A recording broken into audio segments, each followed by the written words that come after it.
찬송가 446장 함께 찬송하시겠습니다.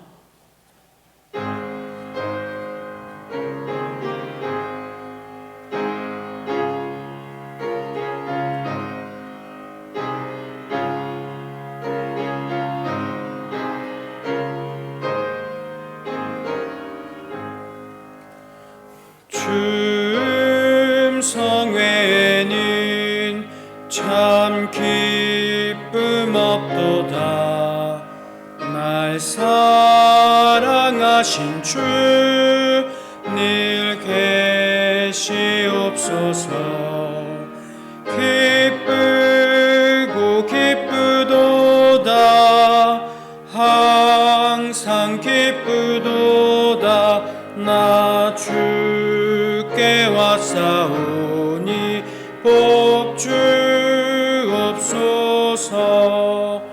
나 주께 왔으니 복 주시옵소서.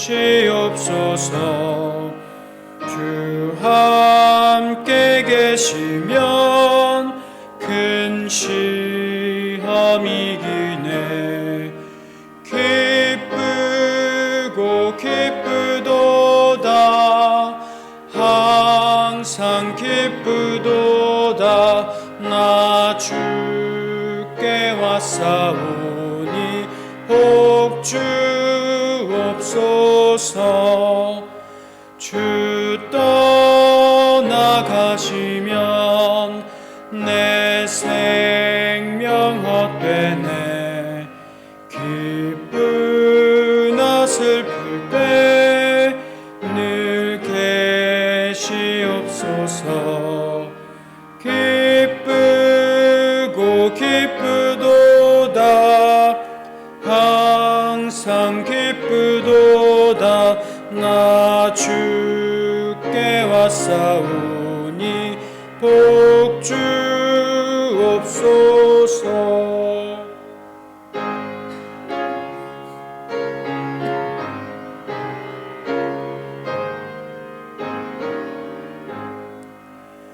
그 귀한 언약을 이루어 주시고 주 명령 따를 때 늘 계시옵소서. 기쁘고 기쁘도다. 항상 기쁘도다. 나 주께 왔사오니 복 주옵소서.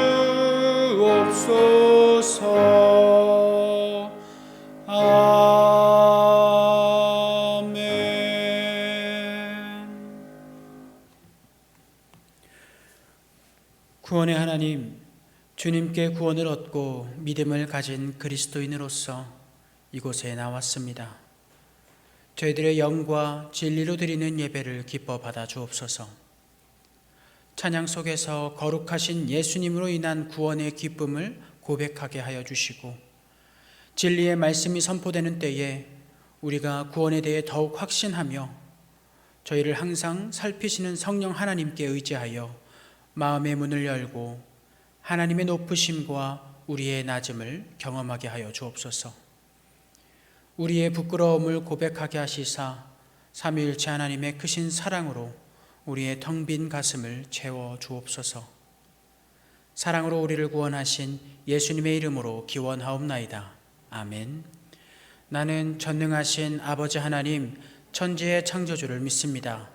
나는 그의 유일하신 아들 우리 주 예수 그리스도를 믿습니다. 그는 성령으로 잉태되어 동정녀 마리아에게서 나시고 본디오 빌라도에게 고난을 받아 십자가에 못 박혀 죽으시고 장사된 지 사흘 만에 죽은 자 가운데서 다시 살아나셨으며 하늘에 오르시어 전능하신 아버지 하나님 우편에 앉아 계시다가 거기로부터 살아있는 자와 죽은 자를 심판하러 오십니다. 나는 성령을 믿으며 거룩한 공교회와 성도의 교제와 죄를 용서받는 것과 몸의 부활과 영생을 믿습니다. 아멘.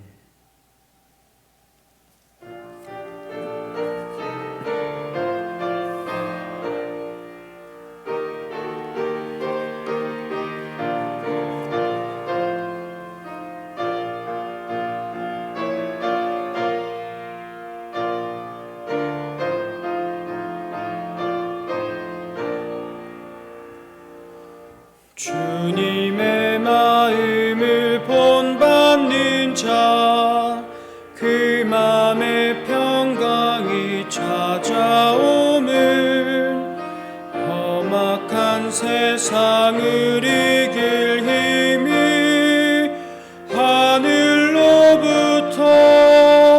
임함이로다. 주님의 마음 본받아 살면서 그 거룩하심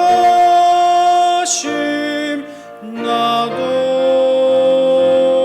이루리. 주님 손 내 눈에 안 보이며 그 음성 내 귀에 안 들려도 내 영혼 날마다 주를 만나 신령한 말씀 늘 배우도다. 주님의 마음 본받아 살면서 그 거룩하심 나도 이루리. 가는 길 거칠고 험하여도 내 맘에 불평이 없어짐은 십자가 고난을 이겨내신 주님의 마음 본받음이라. 주님의 마음 본받아 살면서 그 거룩하심 나도 이루리.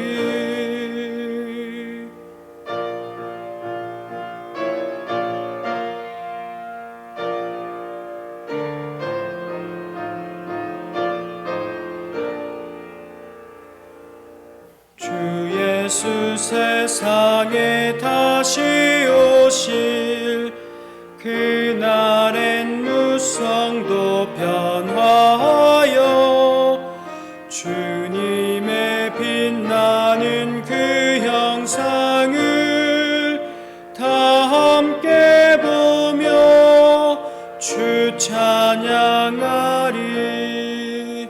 주님의 마음 본받아 살면서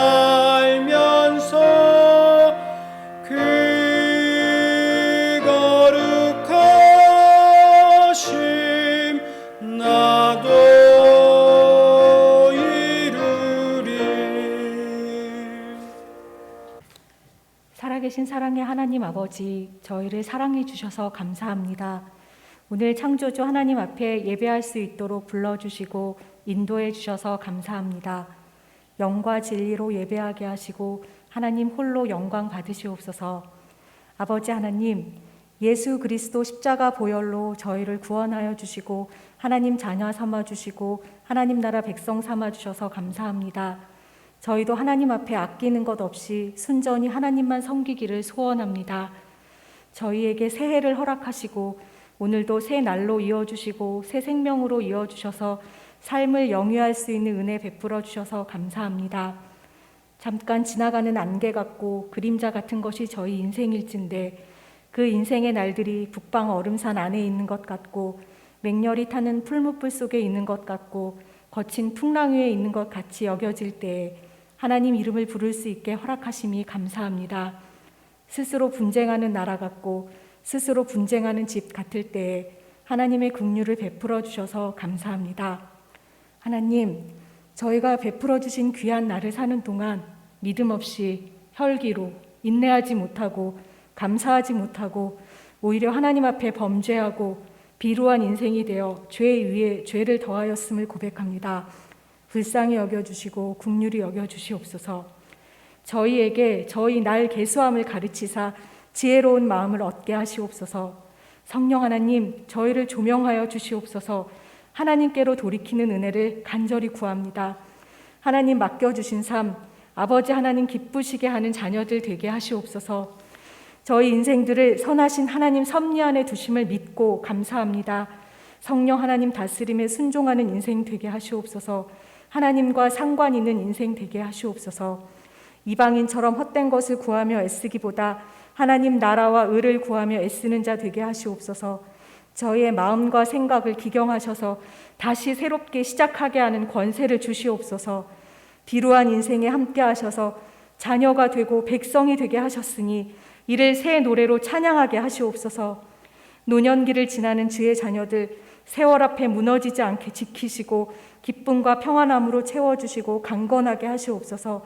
자라나는 주의 자녀들 하나님 찾는 자녀들 되게 하시고 하나님 빠짐없이 꼭 만나주시고 찾아주시옵소서. 진학과 취업을 준비하는 자녀들, 군에 있는 자녀들 하나님 동행하여 주시옵소서.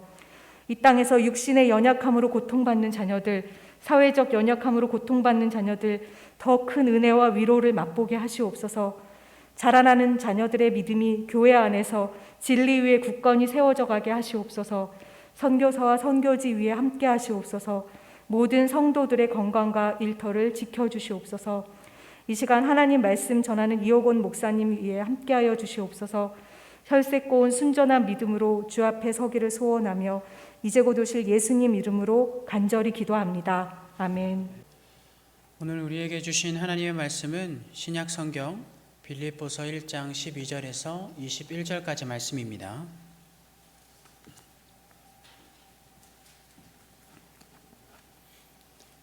신약 성경 빌립보서 1장 12절에서 21절까지 말씀을 우리가 한 절씩 교독하도록 하겠습니다. 형제들아, 내가 당한 일이 도리어 복음 전파의 진전이 될 줄을 너희가 알기를 원하노라.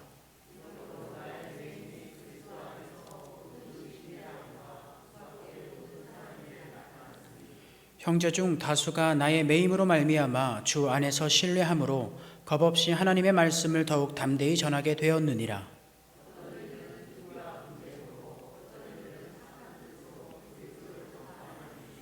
이들은 내가 복음을 변증하기 위하여 세우심을 받은 줄 알고 사랑으로 하나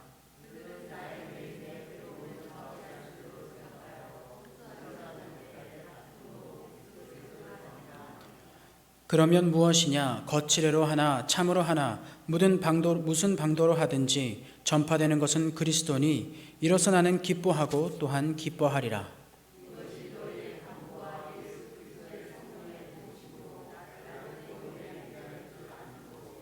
나의 간절한 기대와 소망을 따라 아무 일에든지 부끄러워하지 아니하고 지금도 전과 같이 온전히 담대하여 살든지 죽든지 내 몸에서 그리스도가 존귀하게 되게 하려 하나니 이는 내게 사는 것이 그리스도니 죽는 것도 유익함이라.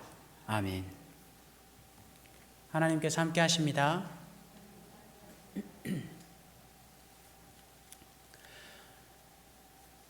바울은 지난주 금요기도회 때 말씀드렸던 것처럼 감옥에서의 생활을 이어가고 있는 중에 빌립보서를 기록합니다. 당시 바울을 지키는 간수대는 시위대라고 불렸는데 이들은 당시 군사단체, 로마의 군사단체 중에서 꽤나 큰 권력을 지녔던 이들입니다. 그리고는 24시간을 4명씩 4교대로 돌아가면서 바울을 감시했습니다. 총 16명이 이 감옥을 지키는 데 힘썼던 것이죠.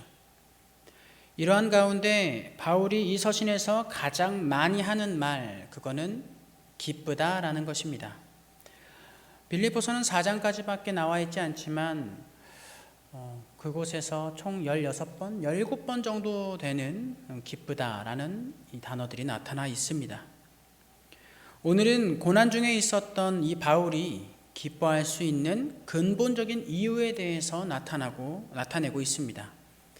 우리가 오늘의 말씀을 바라보면서 함께 그 바울의 원인, 근본된 기쁨의 원인이 무엇이었는지 살펴보며 우리에게도 이 기쁨이 넘쳐나기를 소망해 봅니다.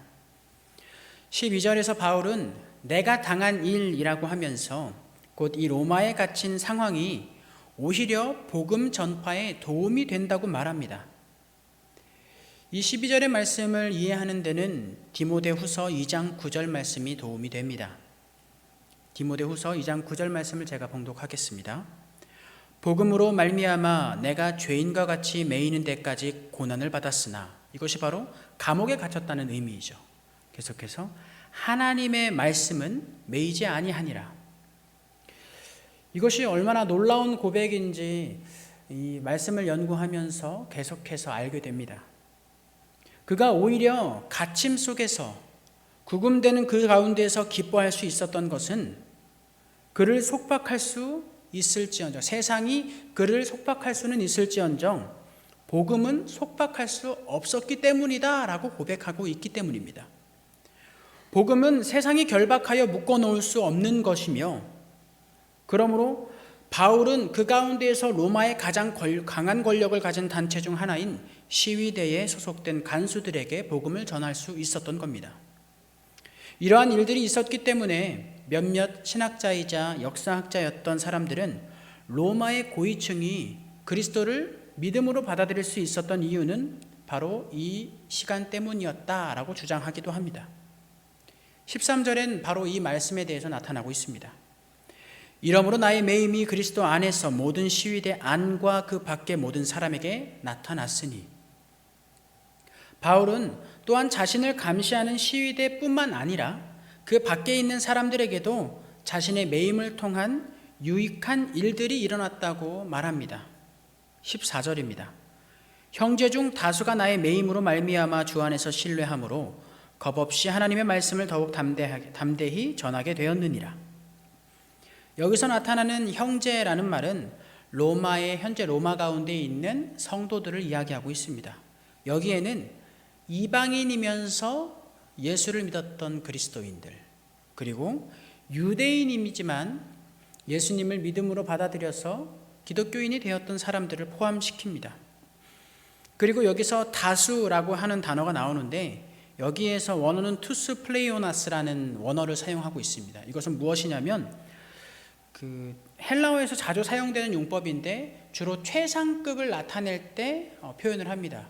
그러니까 여기서 다수라는 것은 이 당시 로마 지역에 있었던 대부분의 그리스도인들이 바로 이 바울의 영향을 받아서 담대히 복음을 전하는 데 힘썼다는 겁니다.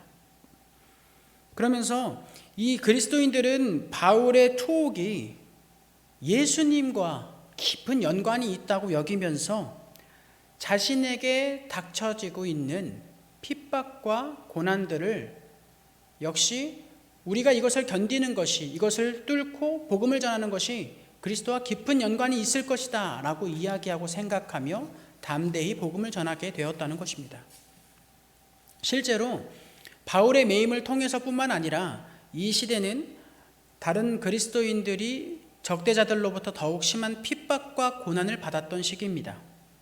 그러나 그들은 바울의 상황을 더욱 힘입어서 고통의 현실과 위험한 상태를 뚫고 지나가 그들에게 하나님의 믿음이 용기가 되어서 복음을 전하는 데 계속해서 힘쓸 수 있었던 겁니다.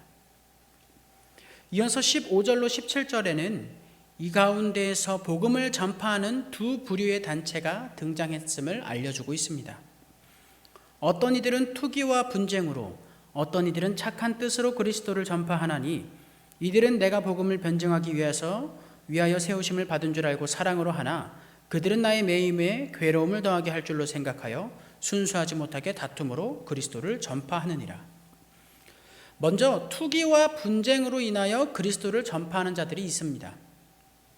이들은 대개 어떤 사람들이냐면 바울이 로마에 가기 전에 이미 그곳에 있었던 그리스도인들을 이야기합니다. 당시 로마에는 그리스도인들이 생겨나기 시작했는데 이방인이면서 그리스도인이었던 사람들은 사실 말씀에 대해서 밝히 알지 못했습니다.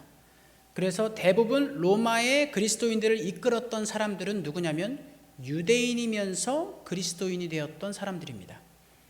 그래서 이들이 먼저 이 로마에 있는 그리스도인들을 모으고 그곳에 교회 공동체를 형성해서 어느 정도 터전을 만들어 놓은 것입니다. 그런데 바울의 메시지를 들었던 많은 사람들이 점점 바울의 메시지에 힘을 실게 되고 바울이 이야기하는 믿음과 구원의 소식에 굉장히 많은 마음을 쏟게 됩니다. 그러자 자연스럽게 이 바울의 가르침과 복음 때문에 미리 확보해 놓았던 그들의 지위, 유대인이면서 그리스도인들이었던 그들의 지위가 흔들리게 되는 것입니다. 마치 어떤 것과 같냐면 예수님으로 인해서 유대인들의 위치가 흔들렸던 그때와 같이 똑같이 그리스도인이면서도 불구하고 이 바울의 복음과 가르침에 사람들이 조금씩 관심을 많이 갖게 되자 그들이 속으로 불안해지게 되었던 것이죠. 그래서 이 바울의 투옥을 빌미로 다시금 자신의 지위를 회복하고자 더욱 복음 전파에 힘쓴 겁니다. 자신의 복음을, 자신이 이야기하는 복음을 자신이 만들어 놓은 공동체가 더욱 자신에게 집중될 수 있도록 노력했다는 겁니다. 그런 결과로 자신을 드러내는 것이 아니라 오히려 예수 그리스도를 복음으로 전파했다라고 이야기하고 있는 것이죠. 그리고 또 다른 의견은 어떤 의견들이 있냐면 개인적으로 바울을 시기했던 당시 좀 이름이 있는 그리스도인들이 있었는데요. 그들이 그 바울이 구금되었으니까 복음을 마음대로 전하지 못하지 않겠습니까? 그래서 이 틈을 타서 더욱 열심히 자기가 더 많은 전도 활동을 하는 것으로 말미암아 조금 위엄과 지위를 얻고자 했습니다. 이 두 가지 입장을 통해서 어떤 과정이나 목적은 정확하게 옳다라고 이야기할 수는 없지만 이를 통해서 그리스도의 복음이 확산되었다라는 사실은 분명하게 나타나고 있는 것입니다. 그런데 이 말은 수단과 방법을 가리지 않고 예수를 전파하라라는 메시지가 아님을 여러분들은 기억하셔야 됩니다. 이것은 비록 다른 목적과 악한 의도로 예수님의 전파가 이루어지지만 그 가운데서 하나님의 선한 섭리가 작용하여서 그럼에도 불구하고 복음이 전파되었다라는 하나님의 놀라운 섭리를 찬양하고 있다는 것을 기억하셔야 됩니다. 또 다른 이들은 착한 뜻으로 복음을 전파했다고 합니다. 여기서 착한 뜻이라는 말은 그 원어의 해석대로 따르면 다른 사람들과 유익한 관계를 가지면서 그 복음을 전달한다는 것을 의미합니다. 여기서 그리고 다른 사람들은 바울을 포함하고 있습니다. 그러니까 바울을 좋게 보고 바울을 굉장히 선하고 또 하나님의 일을 온전히 하고 헌신하는 사람이라고 생각하여 그를 따라 그를 본받아 복음을 전파했던 사람들이 생겨난 것입니다. 바울이 전하는 복음의 목적을 바르게 알고 하나님의 선한 일꾼으로서 복음의 사역을 담당했던 사람들이 곳곳에서 일어나게 됩니다. 16절에는 이 착한 뜻으로 전파하는 사람들이 바울의 정확한 정체를 알았는데요. 그 정체를 무엇이라고 이야기하냐면 하나님께로부터 보냄을 받은 사도로서 바라봤다는 겁니다. 하나님께서 보냄을 받은 사도로서 바울을 본받아 그의 사역에 동참하고 그를 도와 사랑함으로 사역했다라고 이야기합니다. 바울은 이러한 모든 상황, 옳든지 그르든지 계속해서 복음이 전달되고 있는 이러한 상황 속에 다시금 기쁨을 고백하고 있습니다. 그러면 무엇이냐? 거칠애로 하나 참으로 하나 무슨 방도로 하든지 전파되는 것은 그리스도니 이로써 나는 기뻐하고 또한 기뻐하리라. 이 말씀에 이어서 19절을 보면 원어에 빠져있는 그 부분이 있습니다. 개역개정에는 나와 있지는 않지만 원어에는 나와 있는 것이 있는데 바로 왜냐하면이라는 접속사입니다. 그러니까 19절은 18절에 이 바울이 기뻐했던 이유가 무엇인지 구체적으로 나와 있는 말씀이라는 겁니다. 19절에는 이것이라는 것이 나오는데입니다. 여기 잠시만요. 이것이 너희의 간구와 예수 그리스도의 성령의 도우심으로라고 나와 있는데 여기에서 이것은 무엇이냐면 지금 바울이 놓여지고 있고 이 바울의 놓임 상황에서 메인 상황에서 펼쳐지고 있는 모든 상황을 이야기하고 있는 겁니다. 이러한 상황과 상태가 너희의 간구와 예수 그리스도의 성령의 도우심을 통해 나를 구원에 이르게 한다라고 고백하죠. 여기서 바울이 말하는 구원은요, 이중적인 의미가 있습니다. 하나는 매임에서 풀어지는 것을 의미합니다. 즉, 이 바울이 감옥에서 무죄 판결을 받아서 풀려나게 되는 것을 의미하는 것이죠. 그리고 또 하나는 영혼의 구원에 대한 이야기입니다. 이러한 구원이 빌립보 교인들의 간구와 예수님께서 보내신 성령의 도우심으로 인하여 나 자신에게 일어날 것이다 라는 이 믿음이 가지고 있기 때문에, 그 믿음을 확신으로 가지고 있기 때문에 기쁘다라고 고백할 수 있었던 겁니다. 그러므로 바울의 기쁨의 원인은 복음에 전파되고 하나님의 이름이 높여지고 그런 것도 물론 있겠지만 근본적인 기쁨의 이유는 믿음에 있었다는 겁니다. 그가 구원함을 입었다는 확신과 믿음 때문에 마침내 기쁨 가운데 나아갈 수 있었다라고 고백합니다. 그리고 바울은 자신의 입장과 환경 그리고 이것을 받아들이는 태도까지 자세하게 말한 뒤 최종적으로 이렇게 결단합니다. 20절 21절 말씀입니다. 나의 간절한 기대와 소망을 따라 아무 일에든지 부끄러워하지 아니하고 지금도 전과 같이 온전히 담대하여 살든지 죽든지 내 몸에서 그리스도가 존귀하게 되게 하려 하나니 이는 내게 사는 것이 그리스도니 죽는 것도 유익함이라. 아멘. 그의 삶은 그리스도가 존귀하게 되는 것에 모든 것을 집중했던 겁니다. 자신의 죽음이 유익하다라는 것은 이로써 예수님께서 존귀하게 되는 결과가 나타나기 때문입니다. 나는 죽어도 상관없어 라는 말이 아닙니다. 나는 죽어도 예수님으로 말미암아 구원함을 입었기 때문에 괜찮다는 겁니다. 죽음이 두려움 가운데 있지 않다는 겁니다. 그래서 그런 확신이 있었기 때문에 예수님께 집중할 수 있었던 겁니다.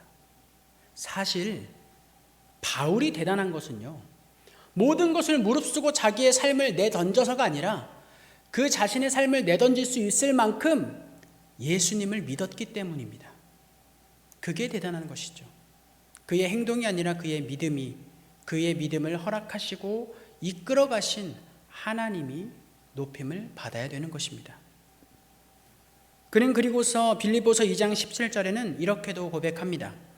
만일 너희 믿음의 재물과 섬김 위에 내가 나를 전제로 드릴지라도 나는 기뻐하고 너희 무리와 함께 기뻐하리니. 여기서 바울은 스스로를 전제로 드릴지라도 내가 기뻐하겠다라고 고백합니다. 빌립보 교인들의 믿음과 재물과 섬김은 쉽게 말하면 이 제사의 메인 포인트입니다.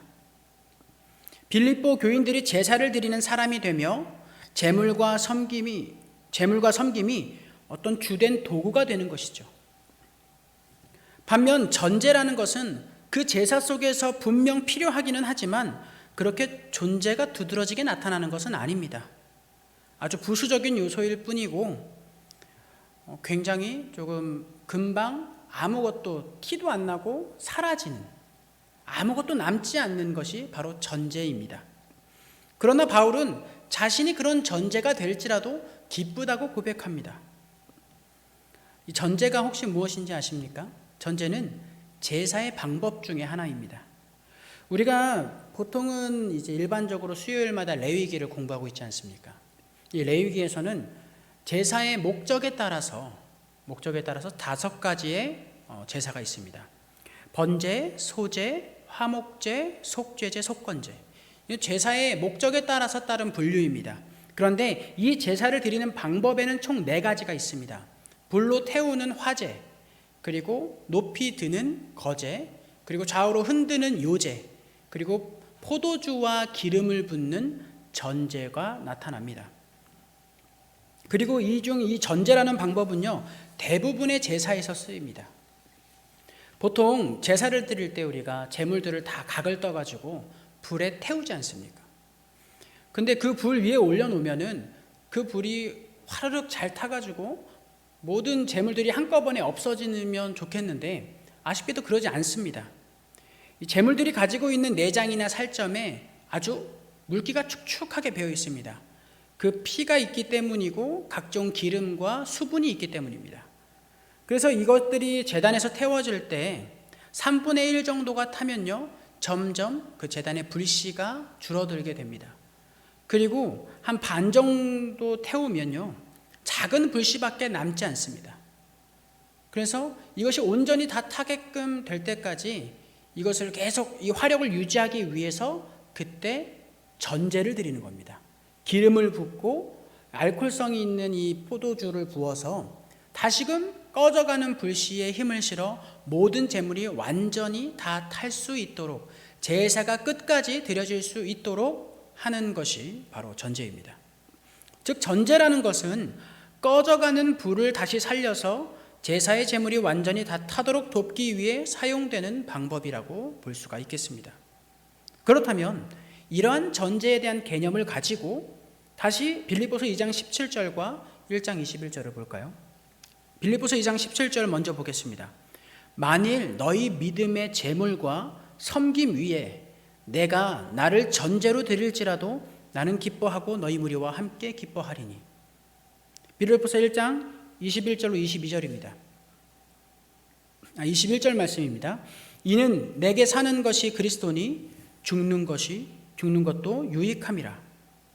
그러니까 빌립보서 1장과 2장에 나오는 바울의 고백은요, 자신이 이 감옥에서 사형이라는 심판을 받게 될지도 모르는 그 상황 속에서, 어쩌면 이 편지가 자신의 마지막 편지가 될 수도 있는 그 현실 속에서 이렇게 고백하고 있는 겁니다. 하나님, 제가 저의 죽음을 애써 피하지 않겠습니다.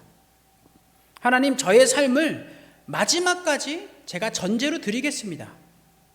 연약한 성도들을 위해서, 연약한 교회를 위해서, 만약 그 교회가 어떤 문제로 인하여서 하나님을 향한 그 신앙의 불씨가 꺼지려고 한다면 내가 내 삶을 던져 끝까지 그들로 하여금 믿음의 선한 싸움을 이어나갈 수 있도록 그 신앙의 불씨가 다시금 불타올라 완전히 그 제사를 드림으로 말미암아 그 모든 제물들이 다 타버릴 수 있도록 나를 그렇게 전제로 드리겠습니다 라고 고백하는 거예요. 그것이 설사 이 감옥에서 내가 풀려났을지라도, 혹은 풀려나지 못하고 그냥 그대로 죽었을지라도, 그래도 저는 그렇게 저를 전제로 드리겠습니다 라고 고백합니다. 전제가 어떤 의미인지를 알고서 이 바울의 외침을 접하면요, 마음의 울림을 느껴볼 수 있습니다. 그 울림은 단순히 한두 사람에게 적용되는 것이 아니라 로마에 있는 대부분의 그리스도인들에게 전달되었고, 이 편지를 받는 빌립보 교인들에게 전달되었으며 말씀을 보는 모든 성도들에게도 전달됩니다. 이처럼 바울의 전제는 자신의 영광을 목표로 하는 것이 아니라 자신의 희생과 헌신을 기본으로 하고 있습니다. 자, 그러면 성도 여러분, 이런 바울의 고백을 들었을 때 어떤 기분이 드십니까? 바울의 삶을 바라보면서 주로 어떤 생각들을 많이 하셨습니까? 바울을 바라보면서 우리는 이렇게 흔히들 생각합니다. 어떻게 저렇게까지 할 수 있을까? 나는 저렇게까지는 할 수 없을 것 같은데 어떻게 저렇게까지 자신을 헌신할 수 있을까? 라고 우리는 많이 생각합니다. 그래서 바울을 바라보면서 그의 온전한 그 헌신이 마음속에 도전으로 다가오기보다는 부담으로 다가올 때가 많습니다. 나는 그렇게 하긴 해야 되는데 차마 그렇게까지는 하지 못할 것 같은 우리의 현실을 바라보면서 조금 부담스러운 느낌이 듭니다. 그것은 굉장히 자연스러운 상황이죠. 왜냐하면 우리는 바울의 이러한 헌신과 자신의 몸을 모두 내던지는 그의 삶의 모습을 바라보는 데 집중을 해서 이러한 고백과 결단을 할 수 있게끔 해준 그 전 단계를 자주 망각하기 때문입니다. 우리가 집중해야 될 것은 바울의 헌신, 바울의 행동이 아니라 그 행동을 촉발하게끔 계속해서 그를 이끄는 그 전 단계를 집중해야 됩니다. 그것이 아까 무엇이었죠? 그것이 무엇을 통해서 바울로 하여금 헌신함으로 전제로 나아가게 했습니까? 바울은 지금 자기에게 일어나고 있는 모든 일로 말미암아 하나님과의 완전한 교제에 더 가까이 나아가게 되리라는 확신이 있었습니다. 내 이 일이 나의 몸을 던지고 나를 헌신하는 것이지만 결국 이것이 하나님께 가까이 나아가게 되는 과정이라고 생각했던 겁니다. 19절을 보면 이것이 나를 구원에 이르게 할 것이다 라는 그 믿음 가운데서, 그 확신 가운데서 우리는 이것을 발견할 수 있었죠. 그래서 그는 우리에게 지금 신앙의 선순환을 보여주고 있는 겁니다. 그의 삶이 하나님께 더욱 헌신하는 삶이 된다면 결과적으로 하나님께 더욱 가까이 나아가게 되는 것이며, 하나님께 더욱 가까워지면 가까워질수록 하나님의 뜻을 따라 살아가는 그리스도인의 삶이 더욱 온전하게 되는 것입니다. 이러한 패턴이 계속해서 반복되면서 그는 더욱 하나님께 가까이 나아가고 있다고 주장합니다. 그러나 여러분, 우리가 기억해야 될 것은 이러한 선순환의 시작입니다. 그 시작은 예수를 믿는 믿음 안에서 이루어지는 겁니다. 바울은 오늘 13절 말씀에 그의 매임이 무엇 안에서 나타났다라고 고백하고요. 또 14절에서 무엇 안에서 신뢰함으로 많은 성도들이 하나님의 말씀을 담대하게 전하게 되었다라고 말합니다. 무엇 안에서 이루어진 것입니까? 바로 주님 안에서, 우리가 믿는 예수 그리스도 안에 있을 때에 그 모든 것들이 일어난다고 이야기하고 있습니다. 우리가 예수님께 속해 있을 때 이 모든 선한 순환이 시작될 것이다. 그 시작은 예수님이 먼저 우리에게 다가오셔서 믿음을 주신 것에서부터 출발한다라고 우리에게 알려주는 겁니다. 우리는 부디 오늘 말씀을 바라보면서 또 바울의 여러 삶들을 바라보면서 여러 가지 부담과 대단하다라는 어떤 감탄만 하고 끝나지 않기를 바랍니다. 구원의 소망과 말씀대로 살아가는 신앙의 여정에 대한 도전이 우리 속에 일어날 수 있기를 바랍니다. 우리에게 그와 같은 믿음을 주십시오. 우리의 삶에 기꺼이 하나님께 의지하고 의탁할 수 있는 그 믿음을 우리에게도 허락하여 주옵소서. 바울은 우리랑은 다른 사람이지만 바울에게 믿음을 주신 하나님은 우리와 같은 하나님입니다. 우리가 섬기는 하나님과 같은 하나님입니다. 그러므로 그 믿음을 우리에게도 허락하실 것입니다. 우리가 그 믿음을 사모할 수 있기를 소망합니다. 이 시간 우리가 함께 기도하겠습니다. 사실 우리는 모두 누군가의 전제로 인해서 지금 이 자리에 모일 수 있게 되었습니다. 우리의 부모님, 우리의 친구들, 또 거슬러 올라가면 여러 신앙의 선배들, 또 예수님, 모든 존재들이 스스로의 삶을 하나님의 복음을 위한 전제로 드렸기 때문에 오늘의 우리가 있는 곳입니다. 그 하나님의 놀라운 구원의 섭리에 감사하십시오. 그리고 그 구원의 섭리가 내 삶에 온전히 자리 잡고 있음을 믿음으로 화답하시기 바랍니다. 그리고 앞으로 우리의 삶이 또 다른 누군가를 위한 전제가 될 수 있도록 결단하도록 간절히 소망합니다. 우리 함께 기도하겠습니다.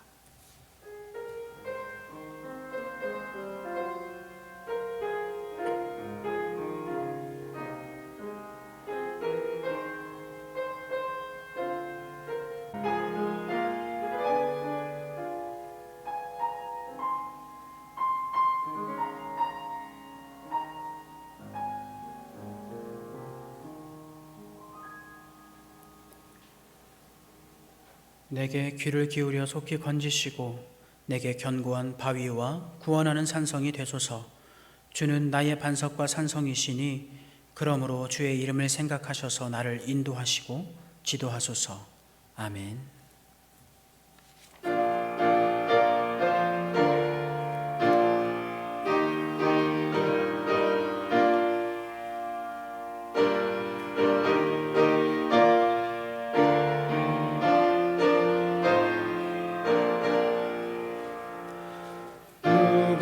주를 따라 섬기려는가? 누가 죄를 떠나 주만 따를까? 누가 주를 섬겨 남을 구할까? 누가 주의 뒤를 따라가려나? 부르심을 받아 주의 은혜로 주를 따라가네. 주만 따르네. 세상 영광 위해 따름 아니요 크신 사랑 은혜 주만 따르고 주가 내려주신 은혜 힘입어 주의 뒤를 따라 힘써 일하네. 부르심을 받아 주의 은혜로 주를 따라가네. 주만 따르네.